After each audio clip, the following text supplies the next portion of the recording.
Letters and parcels are on the way after a month-long strike, with Canada Post accepting commercial volumes of mail too. However, Canada Post is warning that the delays could last into the new year. Along with once again accepting commercial volumes, Canada Post says small business customers are again allowed to drop off parcels at their local facilities. We spoke with Stephen Tufts, Associate Professor in the Department of Environmental and Urban Change at York University, about the impact of the strike and what it reflects about Canada Post. They are still subject to the same work rules as a current collective agreement that's been rolled over until May, with some slight adjustments, including an immediate 5% increase in wages.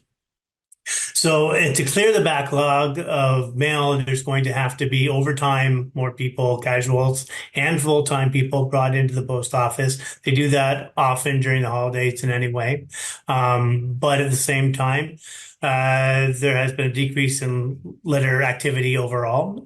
Sometimes people stop sending mail in a long strike, and that mitigates some of the backlog of mail. However, they're going to prioritize certain parcels over others, and they'll get to eventually everybody cleared up over the next few weeks. There's a protocol for doing first in, first out for mail. So hopefully those parcels that people have been waiting for the longest will be the first to arrive.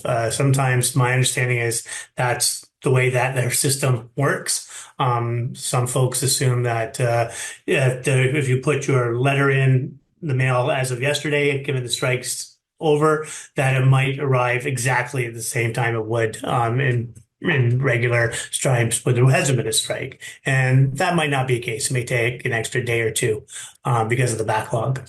I think the big underlying issue is we have to have a debate as Canadians as to what we want in our post office. What services can it deliver? What range of services? What are the service expectations? And we really haven't had that when we have a post office now in the digital age, when volumes of letters have, over the last 15 years, decreased by over 50%. And until we have that debate, it's really unfair to ask postal workers through their union and Canada Post management to negotiate a contract for a service that we're not even sure what it's going to look like. And I think that's what the immediate type of leadership we need in this country is to let us have that debate and guide us through it. Now, what this recent round of negotiations did uncover, however, is that you cannot simply delay increasing wages in a time period of inflation, that workers' expectations are heightened.